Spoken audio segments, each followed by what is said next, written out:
Hi friend, I wanted to take a quick minute to connect you with a free resource that I know will be helpful in your Pain to Purpose journey. It's our free 7-day devotional that you can sign up for right now. With it, you'll get 7 daily devotionals written by our founder, Davey Blackburn, delivered to your inbox each morning. These are adapted from our Pain to Purpose 42-day devotional and are full of daily scripture readings, questions to reflect upon, and prayer prompts to help you focus your heart. If you're looking for some encouragement in whatever you're facing, this is it, and it's free. You just have to go to devo.nothingiswasted.com to sign up. I don't know your story, but what I do know is that God isn't done with it. Whether you've endured a recent loss, a divorce, an unexpected diagnosis, or some other pain point, God wants to give you hope when it seems like it is lost. Let's take 7 days together to find that hope in whatever you're walking through. Sign up today at devo.nothingiswasted.com. Well, hello everyone. Welcome to the Nothing is Wasted podcast and the first episode of the year 2024. Woohoo! This is exciting because we have, come on, both Aubrey and Eric on this Yeah, you do. episode. Hey guys, this is fun. Party time. Happy New Year. Happy New Year. Some of my favorite podcasts that I listen to now are like these like panels of people. It's like 4 hosts or, and I'm like, it's just so fun to hear. It's like them sitting in a living room, just chatting it up and stuff. And while we're not sitting in the same living room, we get an incredible opportunity just to talk together and to share what's going on in our lives. Some of you guys who are listening to this, you're watching this on YouTube, you have heard Eric conduct interviews, Aubrey conduct interviews, Aubrey and I hosting the podcast, and then other voices that have been mixed in. And so this is a really special time to bring this entire, as much as we can, the entire group together to serve you guys. This is fun. So excited that you guys could join me for this. Yeah, Right. thanks for having us. Right now, I'm sitting in our content producer's mom's beach house because we just had our planning retreat for 2024 for Nothing is Wasted. Stop showing off, Davey. We are trying to strategically plan for all that God wants to do in 2024. Okay, all right, that's good. And you guys know as well as I do that as soon as we make our plans, God crumples them up and laughs at them. And Oh, yes, he does. but I think that's part of the theme of what we want to talk about a little bit in this conversation, because as we turn over the year, so many of you guys are planning. This seems to be the time where it's like, okay, we're kind of planning for, and maybe you have this renewed hope for a different kind of year, but really we have no idea what this year holds. And sorry to borrow the cliche, but we do know who holds this year. And Amen. so that's what we're going to talk about. So what I wanted to do is bring you guys both on and talk a little bit about the continuing journey of healing. Because I think sometimes we have this notion that we have this big valley that we go through, this big trial that we go through, and then somehow, the Lord sees us through it. He is the good shepherd. We come out on the other side. We can even recognize the beauty of it, but there's this temptation to fall into this mindset where now we've arrived, and we're not going to experience anything as detrimental or as hard as that is, and unfortunately, that's not the case. And there are times where sometimes even that stuff that we experience creeps up, begins to quote unquote haunt us again, or triggers us in ways we've never anticipated. And then there's new things that we experience. Right. And so I thought it really fitting for us to just talk about what does it look like to just continue on the journey of healing, even after you've experienced healing itself in a lot of ways. So Yeah. Oh, that's good. glad to have you guys joining me on this.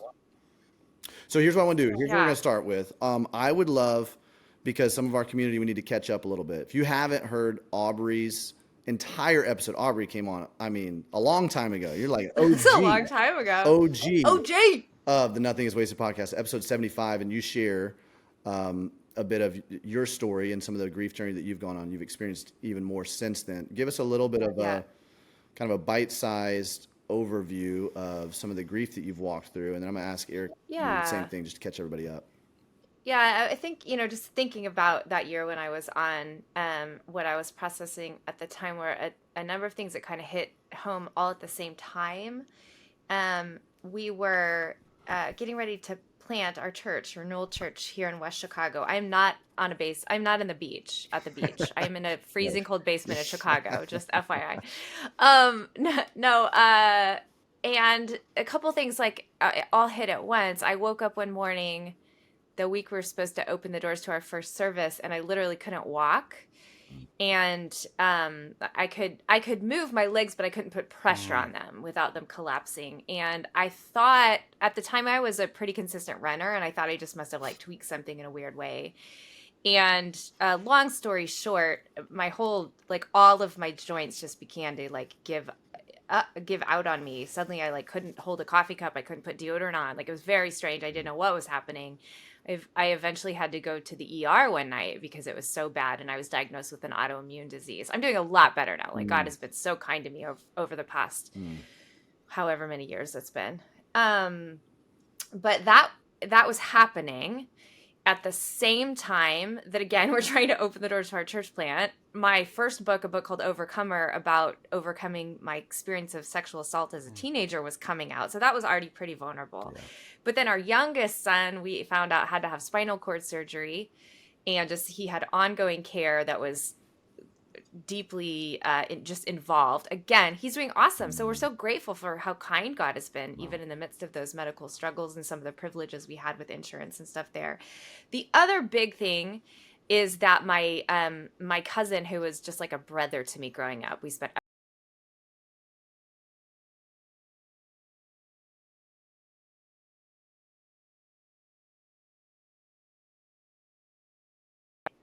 but then he plummeted to his death. And still, like, park rangers still haven't found his body. We're actually going to go back to Crater Lake this summer, I think. Wow. But wow. So all of that hit at once. And at that point, I had been a Christian for several decades. I was in ministry, as I am now. But it was the first time I was like, oh, have I actually been praying to a ceiling fan the whole time? You know what I mean? Like, and I know, of course, we know the truth. Like, we're more than conquerors and we're overcomers. But the reality of all of that hitting at once was deeply, deeply painful. And I'll end here, but part of my journey was that I just none of my spiritual formation prepared me for that and what it meant to have a relationship with God where you had the freedom to cry out in lament and anger and despair. And God met me there, but it was a really, really painful journey. Wow. Aubrey, we'll good times. Yeah. It's nice to reflect back on that and be like, oh Lord, that was so hard. I know. I'm so glad I'm not there anymore. And also thank you for your goodness in that. It's just weird. It's so weird. Man. And we'll talk a little bit about, some of the stuff that you've gone through recently. I know our listeners and community have really been following along with that, obviously. And they've been so sweet and encouraging. Yeah. Eric, why don't you give us a little bit of summation too for yourself? Yeah. I also am not sitting on a beach. So there's part of my current pain. I do have pain and suffering for me. I am and Eric. also sitting in a cold basement about 4 hours west of Aubrey in central Iowa. And you can see my background. I have a ton of books. None of them are organized in almost any way because everything is Johnny Cash. I see so much Johnny Cash. It makes me very happy. I love Johnny Cash. I'm a huge fan. And I got some Mr. Rogers up there and a little Tay-Tay right there. I see that too. And okay. Can I ask you? This is not important, but is your Funko Pop Johnny Cash or something else? Where's the Funko Pop? Oh yeah, right there. That's that is Mr. Rogers. So I don't have a Funko Pop Johnny Cash yet, but that feels important. just Eric, got me is an Taylor action paying figure. you extra to turn her book this way instead of this way? Is that what? Taylor? Is Taylor paying you extra? Yeah, that's the poster from the Eras tour that I took my daughter to, and that's one of the wonderful things about having teenage daughters. I had like an excuse to go because I was going. So jealous of that. But I looked by myself. You're like, I'm going either way, but I'm taking my daughters. It would have been really creepy for me to just be in the theater as like a 47-year-old man, just sitting there. So my daughter didn't let me get up and dance, but she thought it was cool to go. Sad. So, but yeah, I was thinking about this completely unorganized office, which is like this because I just changed jobs, and I've been a pastor for 20 years, and now I'm not a pastor, and I'm working with pastors, but I have a home office, and so everything's just been thrown in here. And when I finish this semester of seminary, then I am organizing my office, and but I want to share. Nice. we had what did we call it? It was all the Nothing is Wasted people Zoom call. Yeah, our content team, Yeah, essentially. yeah, and the Yeah. graphic design person, like Tara. Tara, yeah, Mm-hmm. I was terrified that like this mess was gonna like trigger her because, and She's such an yes, artist. yeah, and she said the mess in your background doesn't scare me, and I was like, that's my new life statement for like Ah, the working with people. The Oh, mess that's in your background doesn't scare good. me. Okay. And Prophetic so, right I got connected with Nothing is Wasted on episode, what did we determine it was? 200 and Two, Two- 267. yeah. And so that was about miscarriage. And so I just had a book come out on Hours, Biblical Comfort for Men Grieving Miscarriage. And so part of our pain story is Jenny and I experienced 4 miscarriages. And so, Eric. yeah, that was unexpected. But I feel like my pain story is probably like all of us, is a little bit like this completely eclectic and messy office. Just as I was even thinking about our conversation, like what's my pain story? I think going back, probably the first major pains I experienced was my parents' divorce when I was 12, going into middle school, which is the perfect time Wow. for those sorts of things to happen. Seriously. The years leading up to it and remarriages and all that coming after it was really Wow. disorienting for me. And then going into pastoring, walked through 2 church splits back to back in 2 different Man. congregations. And that was during that season Dang. of having kids and having miscarriages. And I went into some really, really deep depression. Developed some anxiety issues, and so, yeah, now I'm at that point in life where I'm trying to intentionally work through those things and sort through that and heal. And so it's really surprising how you can be 47 and things that happened 35 years ago, you're still like, it can bring you to tears, and you thought you'd be done by now, but maybe you're just starting. Yes. So, Yeah. Right, Yeah. right. Oh, wow. Wow. Well, yeah, I mean, what's interesting about that is, and I'll catch everybody up a little bit, but when I hear that, it's like comforting, I think, for some people to hear, hey, it's okay. Like you're going to experience this. It almost gives them Yeah. maybe solidarity, but also gives them like it's like, oh, okay, I can expect this, that I'm not going to like find this arrival point. But on the other hand, I wonder, maybe you guys can speak into this real quick. Like I think sometimes it can also be discouraging for some Yeah. people where it's like, well, do I ever truly come out of this? Or do I ever, what's the hope or the silver lining if I'm going to continue to feel certain things about this, or, Yeah, and I think that's one of the reasons, Aubrey, I'm so glad that you brought up Johnny Cash. I think that's one of the, You're always glad when I bring am. up Johnny Cash. I am. That's what, someone asked me the other day what attracted me to his story, and I'm not wearing this on purpose. This is like the only t-shirts I have is Johnny Cash. But Nice. one of the things I love about him is his story of redemption and into his old age, as he gets to be an old man, he's still in a hopeful way walking through the pain of his life. And I think that's such a good example of a guy who had it made, is being honest and vulnerable out there in front of people going, because it can be discouraging. But I think what Aubrey said earlier is so important. Like, we can look back and go, thank you, God, that I'm not there still. Like, there's a difference Right. between working Right. through it and being in the middle of it. It's And good. Yeah. and the fact that we're not in the middle of it anymore and we're still working through it is a reminder that there's a trajectory in the story Right. that's going to end with a resurrection from the dead, and Right. every tear is wiped away and everything's made new. So Yeah, I Very do good. think I feel like that's been like an interesting. I feel like for a while I have had kind of this experiencing God's kingdom on earth now type of mentality when it comes to healing, and of course we experience deposits of the kingdom and deposits of God's presence, the Holy Spirit with us, that does bring layers and layers of healing. But I think you're right, Eric, that some of this is simply like, we will suffer well and lovingly with Jesus until we see him face to face and we experience redemption in full. And it can be easy to kind of forget that future hope we have. But I don't know that sometimes it's like, no, that's what we're clinging to. Like in the moment, there's not comfort, or there's not healing, or there's not the tunnel on the other side. There might be glimpses of it or days of it or what have you. But what we know, what we're longing for, is this hope we'll have in full. And so I do think that's so important to remember, like, the one day that we have in Christ.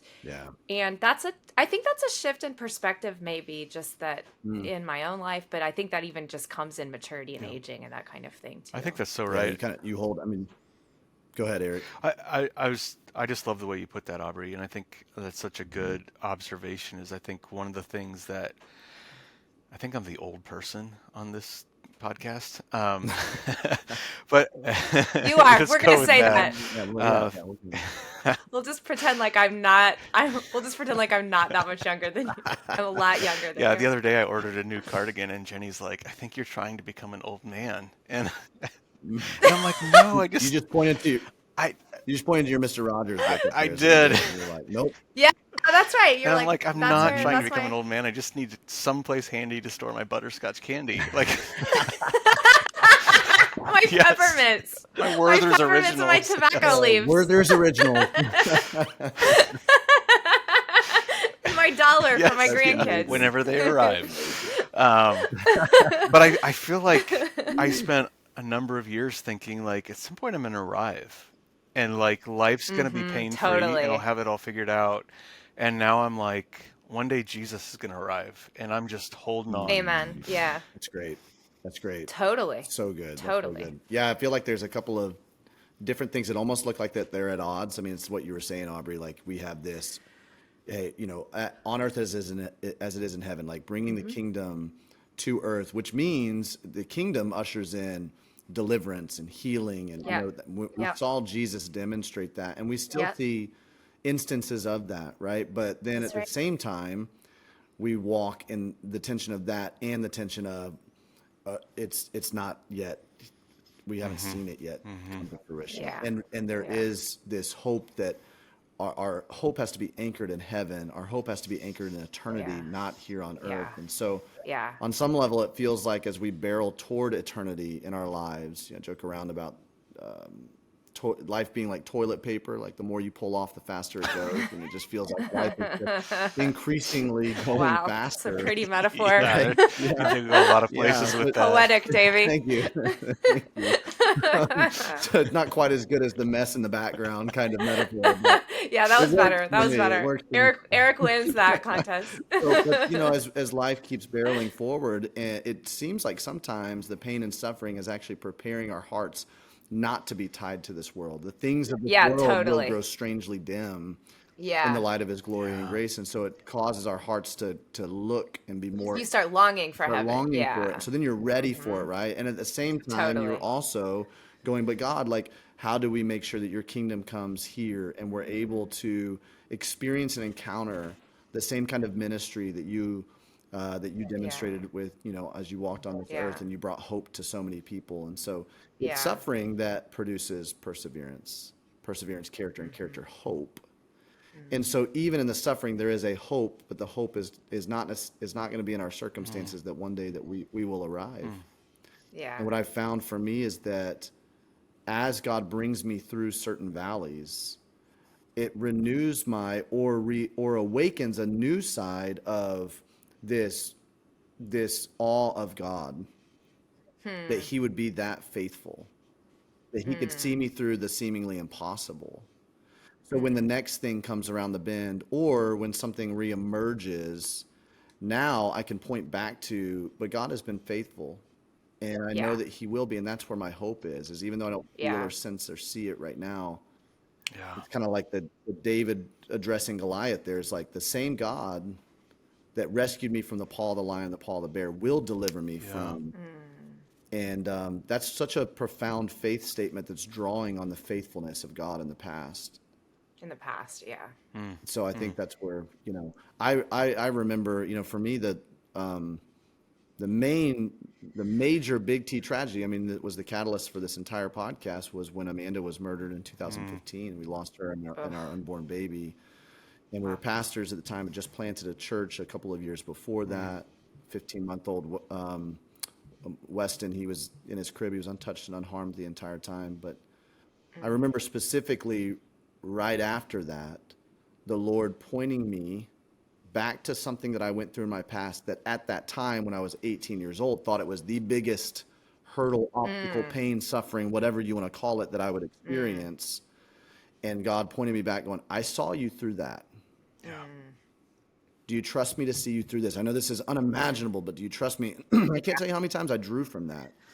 And the intimacy that was derived in that time at 18 years old, now at 30 years old, going, okay, God, I've got to cling to you. You have the words of life. And so, that's the major thing in my own story. That's the major thing that thrust me into. And as I started meeting other people along the way, I began to realize there's a vacuum in the church, it seems like.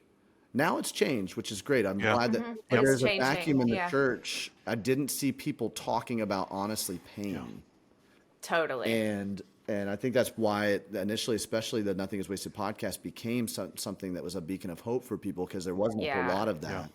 Yeah. That people could gravitate around, find solidarity, find hope, but not wallow in it. Find here's a way through this. And so, right. So, as I was meeting people along the way, I'm borrowing their faith, but I was still pastoring. And then probably the next major pain that we walked through was answering the call to step away from the church that we were pastoring, this thing that my late wife and I had started, and then watching and having to be a part of the decision of closing that church down, and watching it go awry, and there being strained relationships through all of that. And So just sad. very difficult, as we're stepping into this thing that we feel like, okay, God has put a grace shift on us and a new mantle to carry out, but burying or having to say goodbye to the thing that we spent so much time and labor pains giving birth to. So those are, so some painful, big, Davey. and then, it's been interesting that just to kind of as we're walking now, Christy's got her own episode 100. She shares her story. And so we're walking through that was powerful. together as we're trying to heal and figure out what in her little T trauma or childhood trauma for her, and big T trauma for me, and how does that, and what God's doing in that, and then how we help our kids heal through all of that. So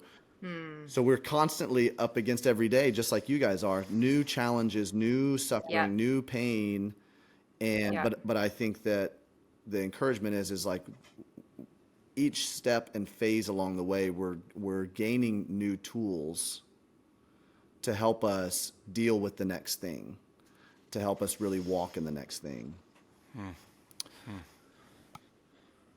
Yeah, and I also think this is not something you would say to someone pastorally, because it wouldn't be very kind, but there's a reality too in which I look at people who suddenly there's a new trial that they're walking through, and my immediate thought is oh, I see, God, you're doing some Christ likeness work in there. You're forming them into the shape of Christ. Yep.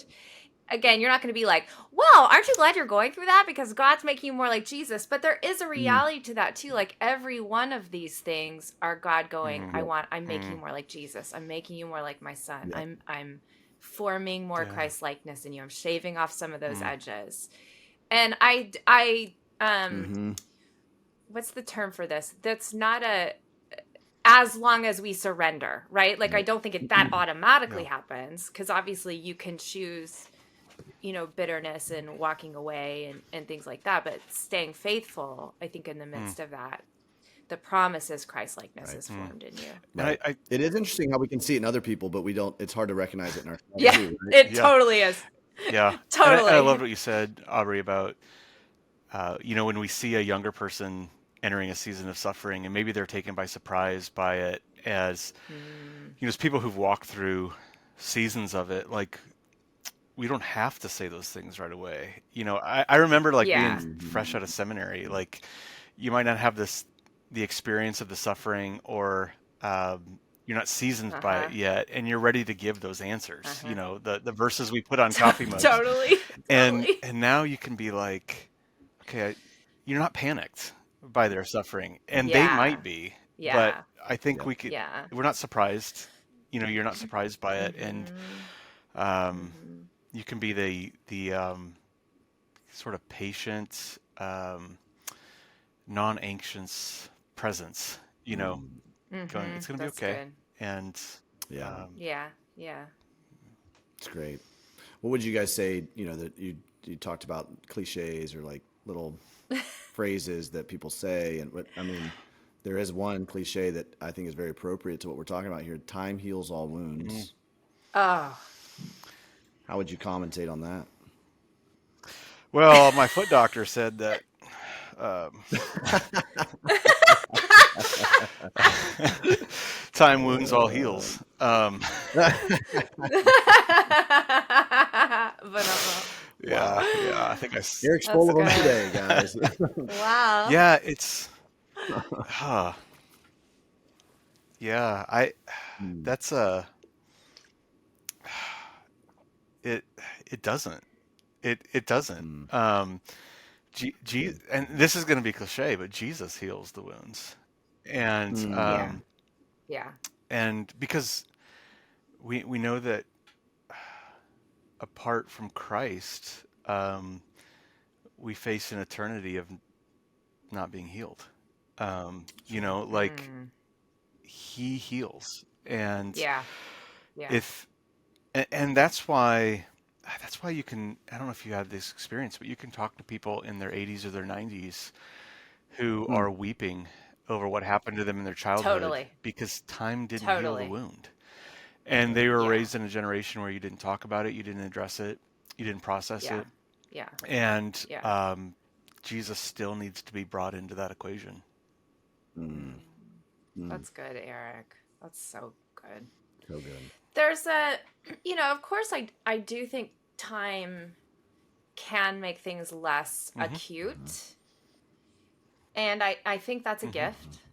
That's a gift from God that, like, maybe 10 years down the road, you're not unable to go in public where before you had a lot of trauma that was triggered from that. Or that was maybe a bad example, but a few years down the road, you can get a little bit Hmm. braver when it comes to showing up in public places after major suffering, right?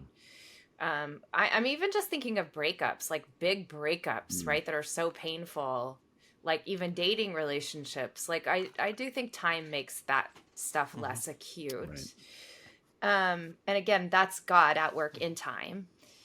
Um, but I totally agree with you, Eric, that it's not, what is it? That's different than healing, Mm, right? Like yeah. that's the deep healing of the heart. I agree with you. Mm, That can only happen by the Mm. Spirit of mm, God. That can only happen ultimately through Jesus's work in our life. yeah. And so it's a cliche, I think, because it gives people like the hope of like, okay, I'll be better in a couple years, or I'll be able to make it through this. But true, like, freedom, I Yeah. think Mm. is not by the Mm. clock. Yeah. Yeah, and Yeah. I think what that is it's like scar tissue at yes, best, right? And sometimes like, calluses. Mm, especially it's a good way to put it. internal scar tissue from a physiological standpoint actually leads to like lack of mobility. It like can cause other, Yeah. maladies to take place inside of your body. And that's kind of what happens with time by itself being our Yeah. prescription. Yeah, Right. yeah, and if you're It's good. if you're becoming calloused or scarred, are you actually dealing with it? Um, Yeah. you Mm. know, Yeah. Hmm. Aubrey, you've just stepped into a really fresh season of grief, losing your best friend Jen. It's been awesome. And you've been really it's been a gift that you've been very honest and vulnerable with our community and with people that you're walking in life with in your community Yeah. and on the radio show and it's but I also know it's like you're processing this fresh and I Yeah. maybe you can correct me if I'm wrong, but this is a new kind of, and in a lot of ways, I'm sure, a very enhanced kind of grief that you never anticipated, even after looking back at the things that you have dealt with. Yeah. Can you maybe parse that out for us a little bit? I mean, what are the things what is this really doing in you and stretching you in? Because I've heard you have such an incredible, tremendous faith, and yet this can, anytime we Yeah. lose someone that's close and we have such hope that this is not going to be the outcome, it can Yeah. rattle us, it can shake us. I know that Yeah. that's something you're wrestling with too. Yeah. Um, it's very tender still, Yeah. which I think going back to time heals all wounds, it's I think surprised me that I still feel as raw as I do. Yeah. I was thinking about this yesterday. I think you know what part of it is that it's just dawned on me. I've lost the person who would have helped me through That's it. this. Wow. And that's a strange vacuum. Yeah.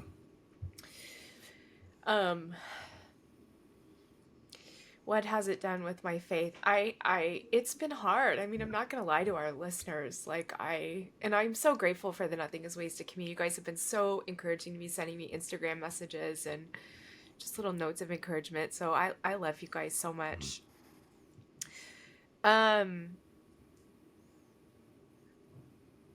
Yeah, it's hard when you pray for someone's healing for a number of years and then you're expecting God to move or believing that God will, wanting God to, knowing God didn't. Right. That's a strange thing to wrestle with because you kind of have to, my theology says God could have, but for some reason God didn't. I trust the sovereignty of God. I trust the will of God. And yet I'm not going to lie, that feels a little bit like, what? I don't understand. Yeah. Yeah. And just the pain of watching her 3 sons and her husband, Justin, who Davey has gotten to know at the widowers retreat recently. Watching them walk through this is really painful. I almost can't articulate what it's been like in my relationship with God because unfortunately, I feel like God has removed his presence or a sense of his presence from me over the past year. And I know that God hasn't moved his actual presence. And I believe what God is doing is removing this idea that I had of his presence to show me that his presence is bigger and more explosive than I thought. So I believe that. I really do. I believe that even in him removing the sense of his presence, that's an act of love because he's kind of shaking up my sort of like walls of spirituality I've put around God and assumed I could control God in certain ways. So all of it I know is good and all of it I know is growth. And yet it's so painful. Yeah. It's been really hard to just be like, God, where are you? Where's your comfort? Where's your presence? I don't feel you. I don't hear you. So I have had to do a lot of what you were talking about before, Davey, like, okay, what's the last thing I heard God say to me? What's the last time I remember God meeting with me? And, this is another cliche, but like, remember in the dark what I knew in the light. Remember in the desert what I knew in the river. You know what I mean? Like all of those kind of preacherly sayings. I'm like, no, I have to do that. I have to remember. And I heard John Mark Comer say this recently. We walk by faith, not by feeling. And I'm just trying to remind myself of like, okay, I'm walking by faith, not by feeling. I'm walking by faith, not by sight. And I am trusting that God's going to show up again. But he's doing something new, It's just a very strange kind of painful new that I'm not a big fan of. 100%. I think there's... And I don't want to discourage our listeners, but I do want to say, like, if you are walking through that, it's not there's scriptural evidence and there's historic anecdotal evidence that sometimes God does pull back a Yep. sense of his presence in order to do something new in us. And I guess I want our Yeah. listeners Yep. to hear that, like, it's okay if that's hard, but it's also somehow we have to believe and trust that, like, all of that is love Yep. and a deeper invitation into love and making us better lovers of God and Mm. each other, our So good. neighbors, So good. So I'm just trying to remember that stuff, but I'm doing a lot of crying out in my car, in my Mm. shower, in my Yeah. private moments. Like, okay, God, I need you Yeah. now to come here. That's so good, Come Aubrey. here, Aubrey, I'm so glad you mentioned that too, because I think a lot of people hear anecdotally others say, I walked through this valley and God met me there, and it was incredible, the sense of his presence that I felt, and it carried me through. And that Yep. is Yep. some of our stories. That is It the absolutely tangible is. evidence of God, being near to the brokenhearted. Yeah. And so some of us experience it, but the problem is as other people who aren't experiencing that hear that testimony, they begin to think that maybe there's a punitive nature to God, and Yes. he's pulled Yes. back because they've done something wrong, or they're Yep. something. And I just as often it is very characteristic of God to do the exact thing that you're describing right there. Yeah. Sat with Catherine and the rest of our team. Catherine's our content producer. She described the same exact thing when she lost her Yeah. brother. Yep. A couple of years of this dark night of the soul where God pulled his presence Yeah. back, and Yeah. it was like, what is going on? How am I supposed to walk through this and without a palpable sense of you being here walking with me as a good shepherd? I will not fear, for Yeah. you are with me. It's like, well, but I don't Right. Right. how now I'm But Yeah. I don't feel like terrified you're with because of me. this. Yeah. And I remember, I think it's in Mere Christianity. C.S. Lewis puts out this metaphor of a parent helping a child to walk. I think Is it's actually Screw Tape it Letters, but Screwtape Letters? it's the opposite. Anyway, go ahead. Okay, well, maybe I misunderstood it. My interpretation of it was that God will sometimes begin to Yes. step back Yeah. as like a So that parent, you'll walk. so that you walk, right? It might be Mere Christianity too. Yeah. And that there is, and from and you guys could correct me if I'm wrong, but this was so long ago that I read it, but what I got out of that was that there are times that God decidedly, in order to build the spiritual muscles of faith in us, just like a parent Yeah. would build in a child, decidedly takes steps back to, in some ways, lure you right into, which echoes a little bit of like Hosea, right? I will lure her into the wilderness, and I will speak Yeah. tenderly to her, and so there's this nature where it feels like God is becoming increasingly absent, but he's actually bringing you into this sweet space. Yeah. Yeah. And I just really appreciate, Aubrey, your willingness to share those experiences and those struggles of, even like you just said, like, my theology tells me I I know God could have, but he didn't. And sometimes we present that as like it's an instant comfort, like, well, God's sovereign, and so, but God's there is that sovereign, struggle of right? like, but he could have, and he could have stopped this, Mhm. and why? And I was just thinking about C.S. Lewis, mentioning him. I have a friend that's going through some, really fresh pain, and I think I had recommended A Grief Observed by Lewis, and this friend just came to me and said, "Does the book get any better? Because I'm they said I'm 3 chapters in, and if his faith doesn't come out intact, I can't finish this book." Um, Yeah. and I was just thinking about, like, and I love your perspective on this as a pastor. Like, there can be this temptation, like, I have to present it myself as though I have it all together, Yeah. because Totally. I'm this representative of what it's supposed to look like as a mature Christian. Follow my example, Right. and what will people think if I'm going, I don't know where God is in this? Like, how do you process that? Oh, yeah. I don't know, you guys. I'd like to hear what you have to say about that. I do feel that pressure. It's weird. I never thought I did. Like, I always thought, oh, no, I'm a real pastor. I'm authentic or whatever. We're all like 3s and 4s here. So we like pride ourselves on our authenticity, right? but it is a strange thing to still have to like lead and serve. And I don't necessarily feel like my community, I'm so thankful, needs me to like be together. And we're a small enough church, like everyone knew Jen, or most people knew Jen really well. So I think we're all sort of carrying this grief together. Um, I don't know. Tell me what you guys think, because I kind of don't. Hey friends, I know that so many of you listening to this are carrying a heavy weight of pain and loss. When we start to process what's happened in our lives, we often find ourselves paralyzed by the pain and not really knowing where to go from here. We even begin to hear or tell ourselves lies like, this is the end of our story, this will define you.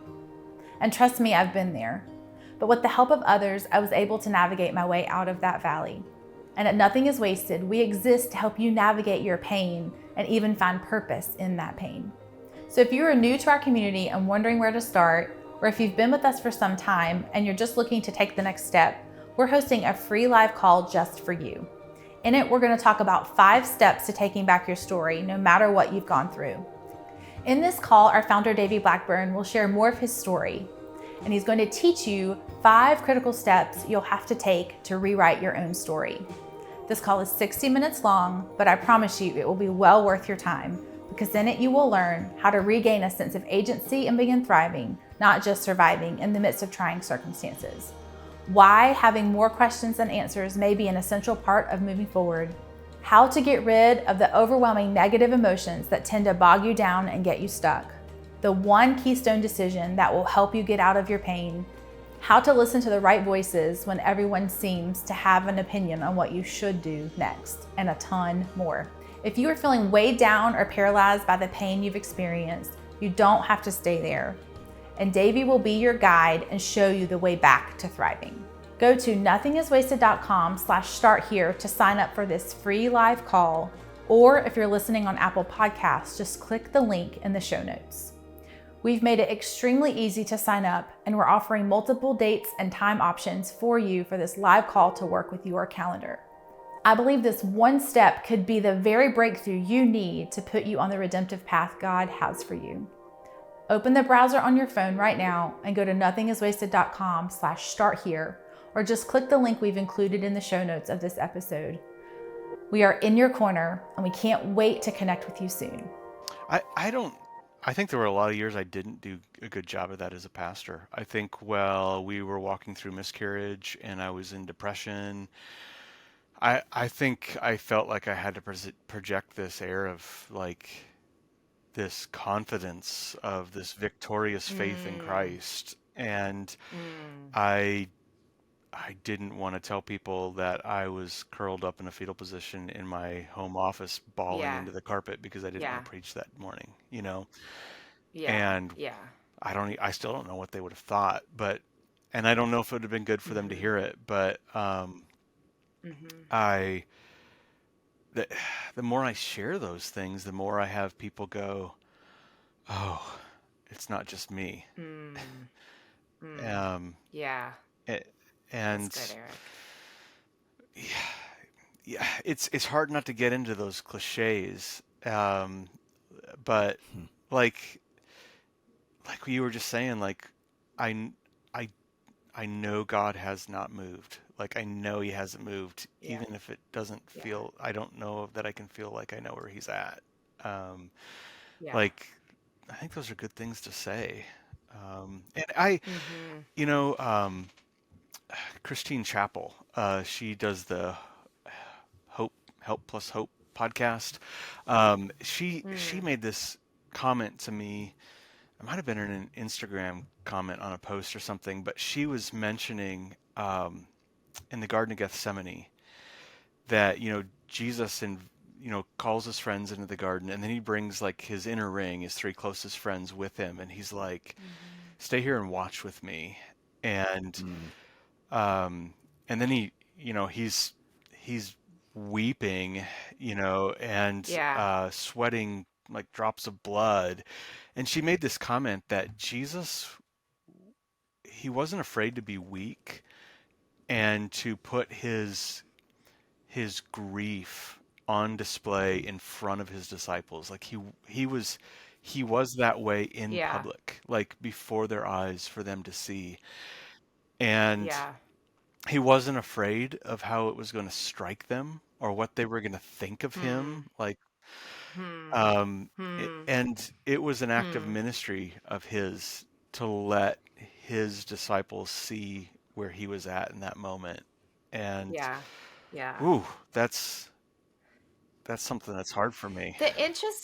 The interesting thing to me to think about that though, even how you said it is like, but he let his closest Sure. disciples see Hmm. him. Like, did he let thousands and thousands of people see him? I don't- do in his grief. I Well, don't know.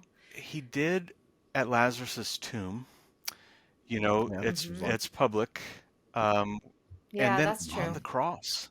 Obviously on the Yeah, cross. cross. he's Yeah. hanging there Yeah. naked, asking God, "Why Yeah. have you forsaken me?" And Yeah.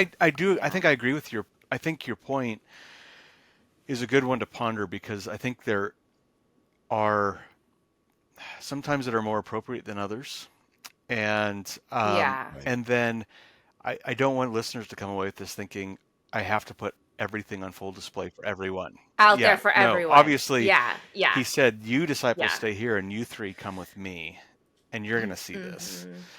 But not all 12, Mm-hmm. um, which is different Yeah. than the crowds at the cross or at the tomb, Lazarus's tomb. Yeah. Yeah. That's good though. That's a good reminder, Mm, Eric. mm, mm. Eric, I want to hear, you're in such a unique, well, not a unique space, but you're speaking into what feels like a voiceless space about like men and Mm. miscarriage. I'm so glad you're Mhm. doing that. What has healing looked like for you? I mean, four babies is four Yeah, babies. yeah. One baby is one baby, but you know what I mean? I mean, that's a lot of pain to carry. What has healing been like? How have you experienced healing? What do you know of Mm. healing? It's if you yeah, that's a great question, and I don't know if I know how to answer it because I what does it look like to heal from miscarriage? It's a bit like your loss of Jen. We were Mm, asking this question about that cliche, time heals all wounds, and I was thinking when we transitioned to talking about Jen's death, going, yeah, no amount of time brings her back. Only the yeah, resurrection brings her back. yeah, Like, and yeah, that's one of the things I've yeah. realized with. I think it's one of the things miscarriage taught me about all losses and all grief is that they're manifold, meaning they have so many dimensions Mm, that we cannot comprehend in the moment. We think of miscarriage yeah. as we lost this baby at this point in time, and now we're with time moving away from the miscarriage. But with Mm, time, you're walking through what would have been baby's first birthday and baby's first Christmas and baby's first day of school yeah. and Ugh. especially for now we have you know our last miscarriage was our last pregnancy, but for most of those other Mm, miscarriages there were children born alive after yeah. those. But I think about the parent who all they've ever had is miscarriage, and Mm, they're gonna know what when the 40th birthday of that child, due date comes totally. around, and Yeah. Yeah. just like you're gonna walk through all these firsts without Jen, Yeah. um, and so what does there's been a there has been a sense of like the pain isn't as sharp and it's not as acute Mm-hmm. as time goes by. Mm-hmm. Um, but I've also realized, I think miscarriage, especially with children that follow, having children that follow it, there's so many complexities. For a couple of our children, if we hadn't had the miscarriage, that child would have been born. Those later children wouldn't have been conceived and born. Wow. And so you're like, Whoa. well, which Whoa. one do I want to not have? The living child or the Right. miscarriage? And you can't answer that question. Uh, You can't. no, it's And it impossible. it Mm-mm. trying to sort through all of that has reminded me of just how complex and in some ways unresolvable our grief is, and we learn then Mm, to walk through it with mm, faith in Jesus, who's going to, here's another cliche, he's going to make sense of it all on the last day. totally. On the last Yeah. day. And Right. to Right. be able to, sometimes healing, I think, has meant learning to walk by faith and let things be unresolved and Yeah. keep looking Yeah. towards that last day. Yeah. Um, That's good. Yeah. The sobering reality of faith by virtue means things are going to be yeah. unresolved. Oh, Yeah. totally. Sometimes that makes me Yeah. crazy. I Yeah. want resolve. I want certainty. Yeah. I want closure. Yeah. Yeah. But I know you're exactly right. Like, otherwise, it's not faith. Yeah. It's, mm, mm, Yeah. And it's very easy to think that faith comes with a timestamp. It's like if I Mm-hmm. prove Mm-hmm. faith, then I pass the test and it gets resolved at a Yeah. certain time, right? Like I got to have Oh, faith for a certain time. I got to muster this up for yeah. a certain yeah. time. And the reality of faith is like Yeah. Yeah. indefinitely. That's why it's good that, Paul, he speaks in the present tense when he says we walk by faith, not by sight. He doesn't say we walked past tense by Mm, faith, like we did it once, now it's over. Oh, that's You know, good. um, until it's sight, it's faith. Yeah. Yeah. jeez. Phew. My goodness. Until it's sight, it's faith. My That's good. goodness. Hmm. Davey, what about you? So we're at like what, a year since the trial? Yeah, Yeah. just over a year. Not quite. Just over a Oh, year. just Yeah. over a hmm year? hmm Yeah. It's Whoa. been a crazy Do you feel like past you're year.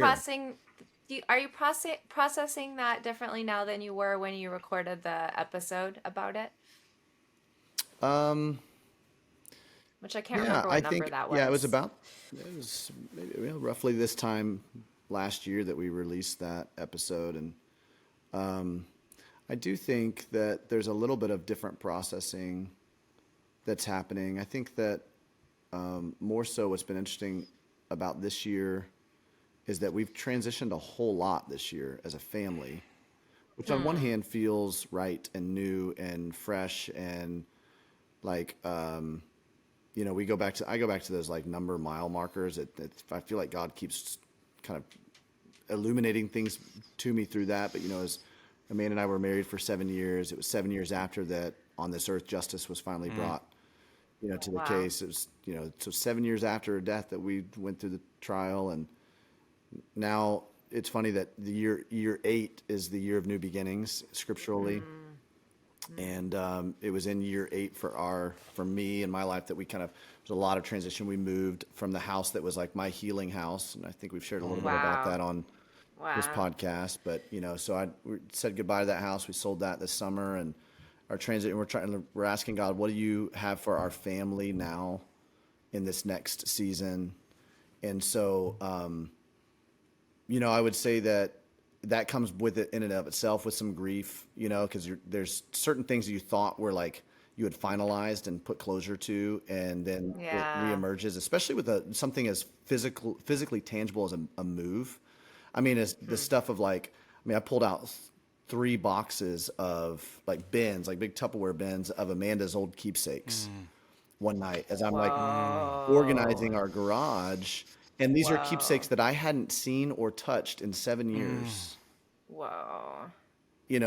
that I just kind of put on a shelf when I moved into that house and just didn't come back Wow. to them. And now I'm pulling them out and I'm going, oh, now I've got to sort through these. And it's such a Wow. tangible picture of grief, of like holding each component or piece of that grief and going, okay, what do I do with this? How do I honor this in this moment? How do I remember this? And then of course there's so much, just practically speaking, you can't just hang on to everything Yeah. and like, develop, you end up becoming like a hoarder at some Mm-hmm. point if you try to hang on to Yeah, all of your right, path, right? So right. just pragmatically, it's like, well, there's certain things I've got to dispose of. There's certain things I have to offer other friends or family members of Amanda, like, hey, would you like this? Mm-hmm. Because this might be Right, of helpful for course. you, Of but it's still course. exiting your life. Yeah. And there are certain things that Wow. you go, I'm going to decidedly hang on to this, or I'm going to keep this for Weston, or I'm going to. So, went through that exercise one night as I was trying to organize the garage in our new house. And I mean, that was a long, cathartic,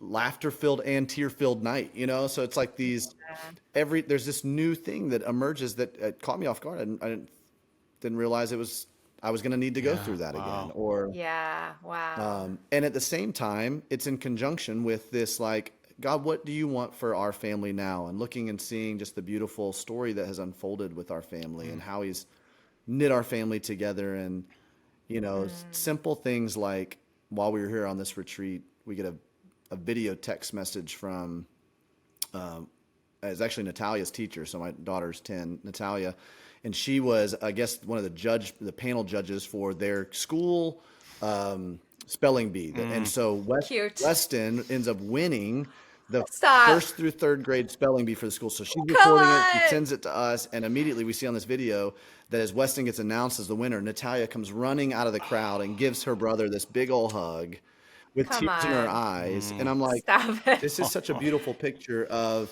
this melding of this Yeah. family that only has happened because of this horrible thing that has happened in our life.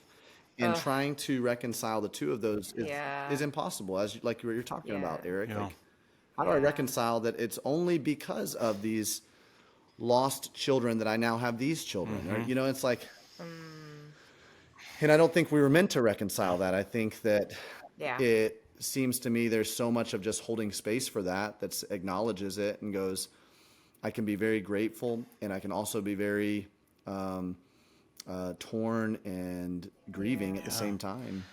Yeah. Yeah. And I think that's probably one of the biggest things that the grief journey over the past 8 years has taught me is that, like, to hold space for both of those things, that we Yeah, are that's not so good. binary in our Right. walk with the Lord. I was probably way more this or this. Yeah. Yeah. I love for you to reflect, Davey. I was just thinking as you mentioned the trial for those responsible for Amanda's death. You made the comment that finally justice was served on Earth, but that's not full justice.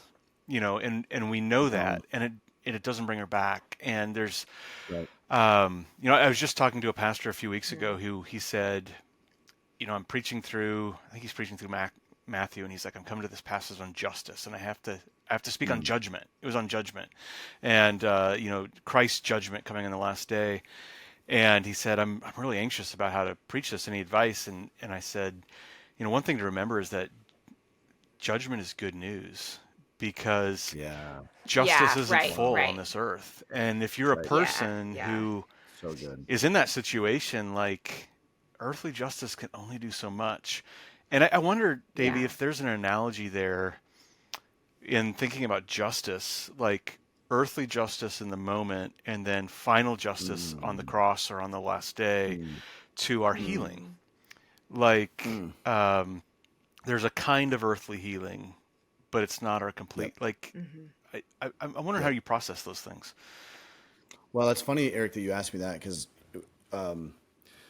so the actual trial took place September of 2022.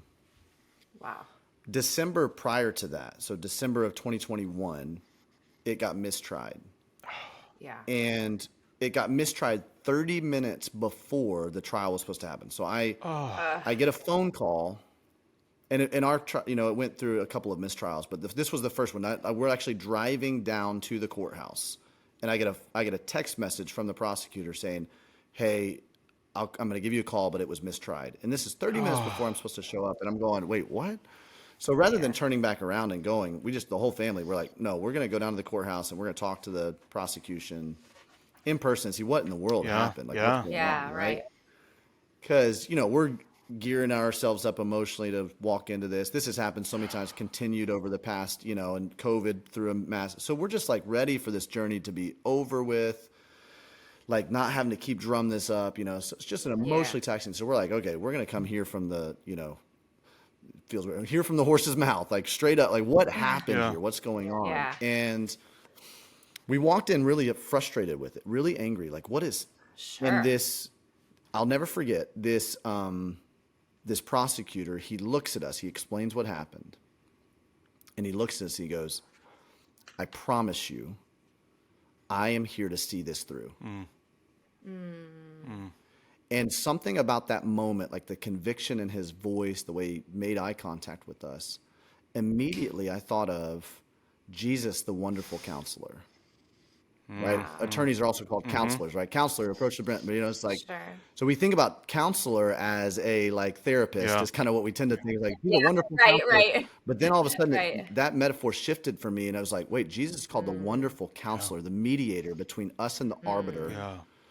who is going to ultimately, right, as God is in perfect arbitration as the judge, is going to convict death and sin and shame and evil and all of those things Yeah. fully and finally one day. And that will never Yeah. be truly indicted and convicted and sentenced on this side of eternity. We're not going to experience, as you said, Eric, the fullness of justice on this side of eternity. And we can't put our hope in that because it will always fail us. Any kind of man-made, manufactured justice system is going to fail us on some level. And so I just remember, like, I felt like it was almost Jesus going, hey, son, look at me. I will see this through. I will never leave you Wow. or forsake you. Wow. That's why I think we in our pain, we have to keep coming back to the gospel message, because the Totally. cross and the tomb tell us Jesus has crushed sin, death, and the devil. And he's saying to us, I will see this all the way through. You know, That's right. Paul saying in Romans, if God gave his son for you, will he not freely give you all things in him? And on the last day, there won't be a mistrial. There won't be, there's not a statute of limitations. There's not a That's good. loophole that Satan's going to get through. Yeah. It's finished. Every tear wiped away. It'll be made Wow. new. That's good, Eric. Wow. Eric, you Preach got me that. on that one, man. Whew. That was good. It's interesting to me that we all kind of just keep coming back to like one day. And I think we can't, like, we can't ever get away from, like you just said, Eric, the gospel and the whole gospel, right? Like, that's so good. That's so helpful. I was just reviewing, in my new position as a pastoral ministry director for our state convention, speaking to our pastors at our first annual meeting, I started by just proclaiming the gospel, and I did. Really? I said, I think my boss might have had a panic moment. I got up and I said, Yeah, did all the pastors look at you like, bro? I got up at the start and I just said, I have a really big announcement to make. It was my positions report. I'm brand new. I have nothing to report. And I said, here's what I have to announce to you today. When we were dead in our trespasses and sins, and just, I spent like 5 minutes just going through the gospel in detail. And I said, the reason I wanted to go there was, in Romans 1, Paul talks about how he's heard of the church's faith. I've heard. So these are believers that he's going to go visit. They believe the gospel. And he says that he has wanted to visit them so that he can impart a spiritual gift to them and encourage them in their mutual faith. And he says, therefore, I'm, and he says, I've been anxious to preach the gospel to you. And so you're like, well, these people already believe the gospel. They're already saved. What do they need the gospel for? And Paul's like, I'm anxious to preach the gospel to believers because that imparts spiritual gifts to them, because that encourages them in their faith, because he says, I'm not ashamed of the gospel because it is the power of God for salvation for those who believe from faith to faith. From beginning to end, the gospel is the power of God for salvation. When the gospel is absent, the power of God to save us is absent. And that's true for the believer every step of the way, because salvation for Paul there in Romans 1, as Romans unfolds, isn't just our initial forgiveness of sins. It's our justification, our sanctification. It's our glorification and our resurrection from the dead. And if you look at his letters to every church, he solves, not in the sense that we think it's all wrapped up with a nice bow. But he addresses every problem in every church by going back to the cross. Like, here's Jesus crucified and risen, and this is what it means for you right now. And everything else we Yeah. give, I don't want to undercut it, because like I'm in a counseling program in a seminary right now. It's a clinically informed licensure. Like, I love therapy. I love what the common grace of all that gives us, and we need to know about it and do it, and all the things of common grace in this world. But Yeah. the most they can bring us is partial. That's right. And that's not to be undercounted, because No, we that's should do right. all the Right. good we So can good. in this world. So good. Yeah. But Yeah. it's all temporary Yep. until we live again. Yep. True. So good. So good. Yeah. Man. Thanks for that, Eric. That's a good reminder. You know, the other thing that's really with the gospel, you know, you're back to the justice thing. If the gospel is going to be infused in justice, there is an element of justice where there is judgment, as we would think in the conventional term, right? Where there is, he's Sure. going to cast, God's wrath is going to be Yeah. poured out and cast evil. But there is way more in that we see of the character and nature of God of restorative justice, Yeah. Yeah.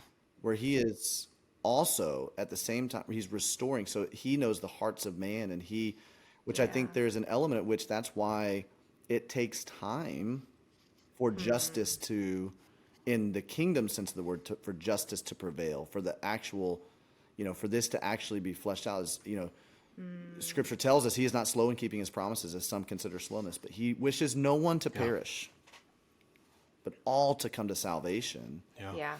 And while all will not receive Jesus and the beautiful message of the cross, he is like, it's like all of the saints right now in the great cloud of witnesses, as Scripture tells us, are on bated breath going, when are you going to make this right? When are you going to make this right? And he's going, hold off, just hold off, right? Yeah.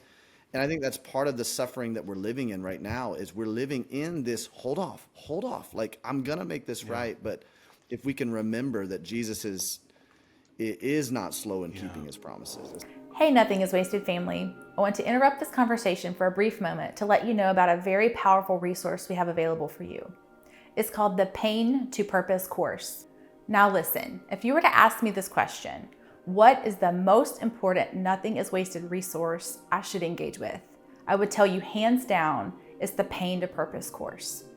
Thousands of people now have found tremendous healing and breakthrough in their valley by walking through this course. Now, it's emotionally and spiritually intense, but it is well worth it. The Pain to Purpose course is an 11-week video online course that helps you with 4 things. It will help you remove the debris of the trauma, tragedy, and major life transition in your life. You'll be guided through the steps to repairing emotional, relational, and spiritual broken pieces that were left in the wake of your trauma. It lays out for you how to reestablish a firm foundation for a healthy and whole life. And you will discover and step into the missional and redemptive purposes God has for you out of your trauma. Over the past several years of the Nothing is Wasted podcast, we've noticed some things. No one's pain journey is the same.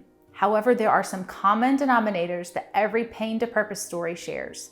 And there are some common things that everyone who goes from tragedy to triumph have to do. So our team took those common denominators and we distilled them into an 11 video curriculum to give you the handles and, as we call them, waypoints you'll need in order to walk through your unique pain journey. This course is essentially an entire year's worth of counseling condensed into 11 videos and at a fraction of the cost of counseling. I believe that counseling is so important, and I sought it after we lost our son, but I so wish that I had this additional resource in the Pain to Purpose course for my own journey back in 2016. So I'd love to invite you to begin accessing the course today. You can go to course.nothingiswasted.com to do just that. Again, that's course.nothingiswasted.com. The Nothing is Wasted team would like to offer you a discount. So right now, for a limited time, you can get $25 off the purchase of the course by using the promo code PODCAST in all caps at checkout. Maybe the course isn't something you need right now, but we do have an option to purchase it as a gift for someone in your life who does need it. Just select the gift certificate option. So that's course.nothingiswasted.com and use the code podcast in all caps to get the $25 off. It is not slow in keeping his promises, as some consider slowness. And I think about that passage in Revelation where the saints are crying out under the altar saying, "How long, O Lord?" Yep. And we're told they're given a white robe and they're told to rest a little while longer. Like, it's not just waiting, but resting. Like when you have the assurance that justice has been meted out on the cross, and he says, it is finished. When you know it's finished, you can find rest in the waiting. Wow. Which I think is part of what the healing we have in this life is like, is it's not wrapped up, but we can rest knowing it will be. Yeah. Wow. We can rest It will right be. now. It is. Yeah. Like it is wrapped up ultimately already. Wow. We're just sort of waiting for that, like, new creation to come towards us or whatever. Yeah. That's It's like good. Amazon Well, isn't saying that- your product's okay, been so- shipped. Yeah. But isn't that Yeah. like, if we go full circle back to Yeah. this idea of kingdom coming to earth, right? The kingdom proclamation from Jesus was, "Come to me, all of you who are heavy and weary laden. Take my yoke, take my burden upon. I will give you rest." Is what he says. Yeah. So he doesn't say, "I'm going to heal you. I'm going to deliver you." I mean, he reads the passage from Isaiah and he says, "Today this is fulfilled to you." Of course, there's some of this going to happen. I'm going to set prisoners free. I'm going to make the blind see. But what he says to all is, "Come to me and I'll give you rest." Whew. Yeah. Yeah. Wow. Friends, I feel like I got to This is so marinate on good. this stuff. This is amazing. Yeah. Me too. Oh my gosh. Okay, here's what I'd love to do. I'd love for each of us to share, as we're looking into 2024, what are you guys most excited? What are some things that you're looking forward to? I mean, I think part of, as we're wrestling through grief, is still on the horizon. We've been talking about this idea of looking forward to the day that Jesus is going to make all of this right, but he also gives us these beautiful, sweet things, milestones of life, to like common graces where it's like, hey, you can look forward to this. I've got good things for you now here too. I've got some. That's good, Davey. Yeah. So I'd love to hear some of that stuff. You guys, both of you guys are working on writing projects. And Aubrey, you just came out with Big Feelings Day. There it is, right behind. There it is. Strategically, And it has casually, been, Aubrey, behind I me, cannot understate this. nonchalantly. I cannot understate this, and I need everybody to understand, like, this book has been so instrumental for our kids, especially our youngest, Cohen. And I shared this with you guys, Oh yeah, it's such a great off air, story. but like what Cohen, we read this to Cohen and now he has language. He calls he's like the Hulk kind of kid. He's got just like, he's 4 years old and he's like, you can see he floods. If anybody is familiar with some of Gottman's stuff and talks about flooding, and that's what Cohen is, a flooder. And so what we started reading this Big Feelings Day, started using this language to him, and we'll ask him now, is this a Big Feelings Day? And he's like, yeah, and he's got tears. Aw, so But then we ask him precious. follow up, well, what do we do with our big feelings? He says, take them to Jesus, right? Oh, stop it! I love that So book, it's- Aubrey. It cute. is. It's amazing. Thanks. Yeah, and my Eric. youngest is 11, so we don't have littles in the house anymore. Right, But like right. that book has been helpful to me. Like adults should read it. In fact, I just leaned over to pick up. I think I adults picked should up read this. Oh. One, you know the Oh, that's a amazing! pillow with a The and feeling it's on wheel. pillow. And I Yes. just bought it Amazing. after reading your book. I was like, That's amazing. Oh, wait, yeah, are you yeah. serious? So I was like, I have not done a good job of. I did not do a good job as a father of helping my kids understand and process their feelings because I didn't know how to do it. And so I Yeah, bought this right, pillow right. cover so that I could have a throw pillow is to be like brilliant. teach our kids like. But right now That it's in is my so study brilliant. so that I can sit there like today has been a big feelings day. this episode Yeah, has been. this conversation is a big feelings Yeah. conversation. Seriously. Wow. This is a side note, but that Big Feelings Day, I swear, saved my marriage because my husband's a 7. Davey, his wife, is also a 7, and I don't know what Jenny number is a your wife 9. is, Eric. Okay, Yeah, she's a she 9. doesn't know what to do. So maybe since she's in the Yeah, she doesn't know who she is, what she's feeling. But Kevin didn't necessarily, he wasn't internalizing his external experiences, which drove me crazy as a four. So like he got that feeling wheel, and just for him to be like, I'm feeling ambivalent, I'd be like, I love you so much. Thank you for telling me how you're feeling. That's That was big. great. That's Ah, big. Yeah, ah. big. That's amazing. Uh, Yeah, what else, Aubrey? What else anyway, are you able to yeah. share So with the us at all as the project you're working on? Okay. yeah. Yeah, so the kids book came out. Thanks for bringing that up. I said on one of our episodes earlier that it's being translated into Korean, which is Yes. really Awesome. exciting. Isn't that cool, Wonderful. Eric? I know. So hopefully this year I'll get the Korean version in my hands. I have a book, another book coming out, really about this stuff we've been talking Mm. about, the dark night of the soul and when it meets fresh grief. Mm. The dark night of the soul doesn't always come in Wow. seasons of fresh grief. For me, it Wow. has.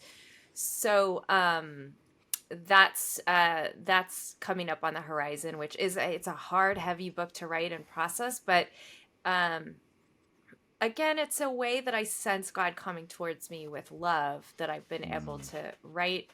I've had a book due as I've been grieving, and sometimes I think I just kind of heal and pray as I Hmm. type. And so I am grateful. I'll be grateful to have it done, but I'm also grateful for the journey Mm. and for the way God's kind of showed up, even as I felt like He is not showing up in that. If that makes any sense, Amazing. the paradox of that. And then hopefully we've got some fun, like nothing is wasted stuff on the horizon. Some fun special podcasts and maybe some spin-off Hmm. podcasts. And I'm really excited to see what God's Things in gonna the do through works. this ministry. Yeah, the Lord's just being really kind and ministering to a lot of people through Yeah. Nothing is Mm. Wasted. And so that I'm excited to see what's on the Mm. horizon there. Mm. What about you, Eric? Yeah. 2024. So I have so like I said, I'm going through seminary right now, getting a degree in Woohoo! counseling, Mm. and I have no classes Awesome. that I can take next semester. So I Wow, so a am looking break. forward to resting from that. Yeah. So And good. then Cool. June 1st, I have a book coming out from Harvest House called The Good Mm. Gift of Weakness. And it's Mm. probably my favorite thing I think that I've ever written. It's definitely been the most Wow, Eric. life-changing project for me. Wow. And what it does Wow. is it walks from Genesis through Revelation, so it's kind of like a lay level, beginner level biblical theology that traces the Cool. theme of weakness throughout the storyline of redemption from creation to new creation. Amazing. And it's Mm. highlighting how at every turn in the story, God is intentionally putting his power on display through the weakness of his people. And often, Wow. like in direct contrast to figures of strength and power. Sure. And Wow. Mm. so Wow. it That's has awesome. been, it's literally been life changing for me because it's made me, Wow. um, man, that's a whole nother story to tell of just how arrogant I went into pastoral ministry, trusting in my own strength, wanting to be a big Mm. deal, make a name for Mm. myself, and look strong, look awesome. And the book has really challenged me. It's helped me be okay with my weaknesses. Mm. And Yeah. it's really challenged me to Wow. go, I'm going to talk about my weaknesses like up front with people. Mm. And even if it Mm. means like I lose the Wow. respect of some people, I know it'll be a Yeah. help to others. And Paul Wow. just, oh man, I mean I want to talk about every chapter, but just Paul boasting in his weaknesses has made me go, Mm. okay, like I want to boast in real Mm. weaknesses, not like the safe vulnerability that like you know what I mean? Totally. The cute ones for social Yeah, media. yeah. Yeah. So I I I actually went back like at the end of the book, the publisher was like, I think um he said it feels like the book isn't quite finished yet. It feels like it needs an epilogue. And Mm. so I chose to Mm. tell a story in there that I don't think I've ever shared publicly about like probably my weakest moment Wow. as a pastor. And I just thought, yeah, I'm gonna share Wow. this. I'm just gonna put this out there because Wow. Jesus isn't ashamed to be my brother, you know, and Ah, so it was sort of me trying by God's grace with the hope in the gospel, like to it's it felt like it's making me the opposite of everything I wanted to be, which is really freeing and good. that's And so awesome. I'm really Yeah. looking forward to that coming out, just because I just feel like the Me church is too. in It sounds love with phenomenal. strength and power in True. politics, the power of I just so and then Yeah, good timing this year of yeah, Very all I good years guess timing. yeah. too. Very good timing. Um, Wow. and then I have my publishers love me for this because I told them I had 2 book contracts, but like literally 1 month later, I have another book coming out. That's a co-written book of prayers for families who are walking through medical crises with Oh children wow. Wow. or children in the Mm, womb, and so that's it's just awesome, full of prayers Eric. that they can pray in the hospital with medical teams, Wow. just and so it's kind of a niche audience, but we just wanted to Oh, it's gonna be so powerful. send you know that you get in those moments where you want to pray, you know you should, but you don't have any words, and so Yep. that's what we Yep. tried to make this. Mm-hmm. So That's great. yeah. Wow. I Wow. love that, Eric. Man, that's so good. Phenomenal. So good. Woo. What about you, Davey? Yeah, we've just spent, this past couple of days wrapping up our team planning retreat and talking through next year. And there's a lot of things I'm excited about for next year on the horizon, just especially coming out of those plans. There's a lot of things that still feel like up in the air too, which is what we're learning as like this is the, following the pillar of cloud by day, pillar of Yeah. fire by night. Like, Lord, what do you have for us? How do we, Yep. I had to share with our team just at the beginning of all of this that when you look at he makes me lie down in green Mm, pastures is the Mm. we get this image because we live in Western America. We get this image of these like big rolling hills with all of this greenery and stuff, but when you go to Israel, Yeah. it's not mm, that at all. In fact, Mm. the only green that you see are farmland, and you're not going to take your sheep into the mm, farmland because that's the food Mm. for you. You're going to go start. Mm. So you see shepherds up on the hillsides of this like arid, almost looks like desert land. mm. And if you're driving into Jerusalem, you'll see this. I mean, you see just shepherds all over. And Eric, have you been to I have Israel before? not. Have you? Oh man, Mm. man. And Aubrey, you've not been either, right? Mm-mm. You Nope. drive in, and it's just a pretty like epic, drive into Jerusalem. But there's shepherds Yeah. all around, and they're like taking their. But you're like, where in the world is the food? Like, where is the grass? There's Mm. no green for them. But what you Mm. find is underneath the rocks, there's these little tufts of grass, and that's why the sheep need the shepherd, Mm. because the shepherd knows how to show them the tufts of grass. And that is Mm. that landscape is what David the psalmist is referring to as he makes me lie down in green pastures. He's actually making the sheep Mm. lie down next to that tuft of grass to show them, here's Mm. your provision for the day, here's your Mm. manna.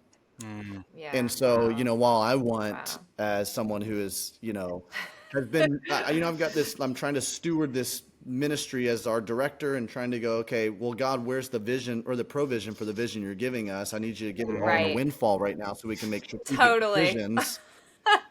And the Lord's like, that's not how this works. I don't know Mm. Ugh. because you need to be dependent on me. I'm making you lie down in green pastures. And so Yeah. we're It's good. walking It's in good. that right now, but it's still really exciting to be able to plan some things in faith and then let God kind of blow up our plans and do exceedingly beyond what we're Mm. hoping, what we're Yeah. Mm. imagining. Yeah. So I think a couple of those things, for our family, we're excited about just like, I feel like this last season has been a season of transition and of like kind of getting reoriented in some ways and starting to plan and dream for what God would have next for us. So I think next is like letting him download some of those dreams for Mm. us and walking in some of Cool. that stuff, which is good for our family. But then also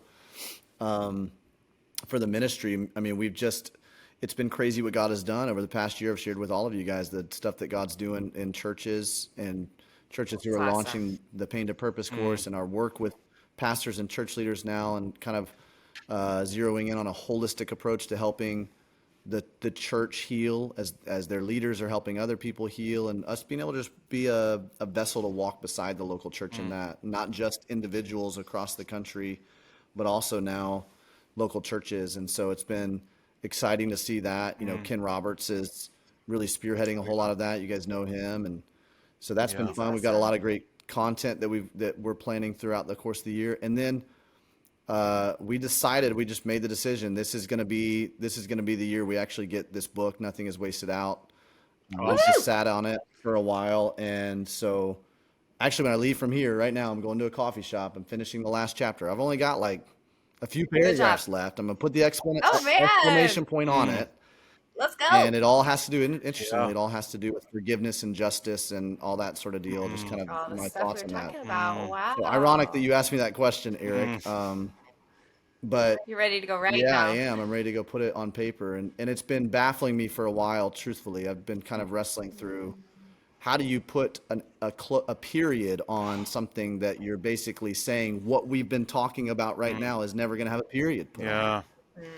So I think I've felt that pressure to put a period on it, but like it's like, no, this is more of an ellipsis. It's like end it that way. So end it that way. So don't be surprised if you find that at the end of the book here, but it's gonna be awesome. So anyway, yeah, I'm excited about that. We're gonna just, we've got a few publishers that are interested in picking it up. You guys all know the journey of like we had a publisher, and then with all the time and stuff that's elapsed, and so we'll give it to them, see if they want to take it. If not, we're just going to move forward at full steam ahead and put this book out there, and we'll see what happens. So exciting. So I can't wait. Yeah. So that's exciting. Awesome. We've got a lot of fun things on the horizon. It sounds a like lot of fun things on the horizon. Nothing is Wasted needs to send me and Aubrey and our spouses to Israel for a Nothing is Wasted tour to remedy our not visiting. Amen. Yeah. I heard that too. I know. I heard that. Well, from I did the say God so. as well. Not now, though. No, yeah. I think it's true. Not now. I did. It was so funny. I was in the Atlanta airport connecting a flight a couple of weeks ago, and I ran into the guy who owns the company that we do our Israel trips through. Oh, no way. And so they're based out of Atlanta, but I didn't actually run into him. What happens? We get into the, I don't know if you've been to the Atlanta airport, but we get into the shuttle that takes you from terminal to terminal to terminal, right? And I'm so head down. I got my earbuds on. I'm just kind of cruising through trying to connect my flight. But I get on it. He gets off of it with his wife, and it kind of catches my eye, and I do a double take, and I'm like, from the back, I'm like, that looks just like Russ Goodman. Hold on a second. No way. I text him. I'm like, did I just run into you in the terminal? He goes, yeah, you did, I guess. So I asked him, like, what's going on with tours? Oh, yeah. He said all 2023 are obviously shut down for the rest of them, but 2024 hasn't been touched yet. But obviously all that stuff they just kind of stay abreast to the continuing situation over there. But, we don't have plans yet to do a Nothing is Wasted trip. We'll probably wait till all this stuff kind of dies down and set some plans. But I know that our last trip was monumental. We still have a group me thread going with all the folks that went. Come on, really? They express there's lifetime friendships that have come out of that, and they're just that's amazing. It's just so cool what God does over there. So wow. the short of it, yes, One day. you're right. We got to remedy that. Get you guys over to Israel. Yeah. We'll take the beach house in the Yeah, there you go. There you go. Oh, guys, I love you guys. This has been just such an incredible thing. I love you too. And we want to just real quick, as we're kind of wrapping up, we've got a couple of things we want to make sure that you're aware of. First of all, if there's anything about this conversation that has really struck you and you're like, how do I start my healing journey? How do I continue my healing journey? We want to point you to nothingiswasted.com. We've got a lot of great resources there, everywhere from our Community Plus membership that houses our library of master classes and mini courses and all kinds of stuff that you can take part in right there. We've also got all kinds of episodes on the Nothing is Wasted podcast if you're new to this. We've got curated pathways that help you in specific pain points. So if you're going, hey, here's the thing I'm wrestling through. Do you have resources on this? Yes, we do. We have resources. We have a whole pathway laid out for you with all the resources that we have on, for instance, child loss or miscarriage, or, we've got all kinds of different curated pathways there to help you cut through the noise of all of the content that we have right there. So that's one of the special resources I think is really helpful for you guys. And then the Pain to Purpose course, we've got coaches that you could, if you want to hire a coach to help you specifically in that pain point that you're dealing with, that's their story too. They've experienced the same thing. So many resources. But if you're looking to get started, I want to invite you to join me on a live Zoom call called 5 Steps to Taking Back Your Story No Matter What You've Gone Through. And you can find that at nothingiswasted.com/start here. That's the starting point. If you're like, okay, I don't know where to start, what do I do? Join us on that Zoom call. I'll share a little bit of my story. I'll give you some of those steps to moving through your pain. And then we'll be able to show you some of the resources that we have that we'd be honored to help you with. And then we want to thank Sleeping at Last for providing all the music for the Nothing Is Wasted podcast. You can download or stream any of the, his music, where you can download and stream music. We want to make sure that you follow us on Instagram. Follow at Nothing Is Wasted Ministries, at Nothing Is Wasted Ministries.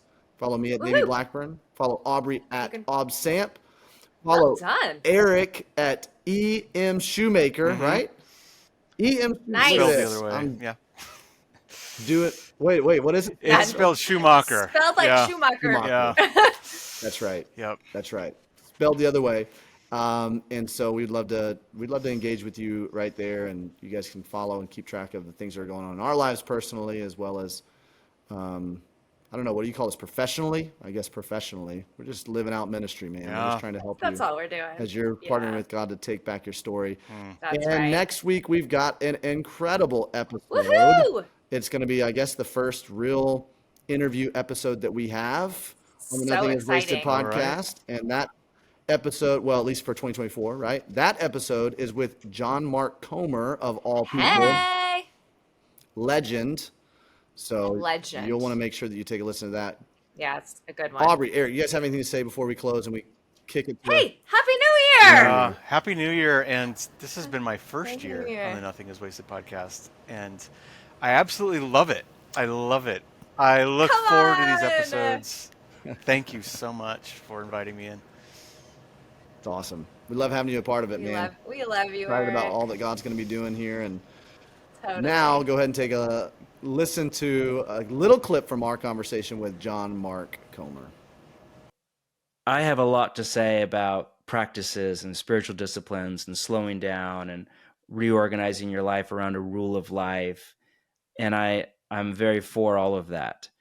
But times of suffering, when if you read one psalm that day, if you manage to just barely pray Psalm 23 and that's all you can do because you're in survival mode, trauma mode, exhaustion mode. Yeah. If you, not inevitably, you know this better than I, the same experience of suffering or trauma can ruin a soul just as easily as it can turn a soul into a saint. Yeah. So much of it's about our response and whether or not we have community with us or not.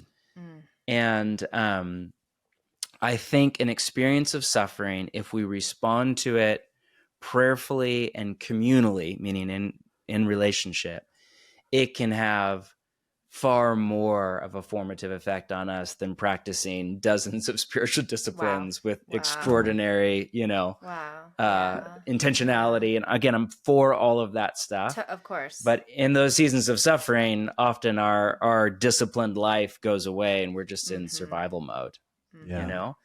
But God can meet us there and do even greater work through that. Hey friend, if you liked this episode, be sure to like and subscribe so that you can stay in the loop every time Nothing Is Wasted releases a piece of content here on this YouTube channel.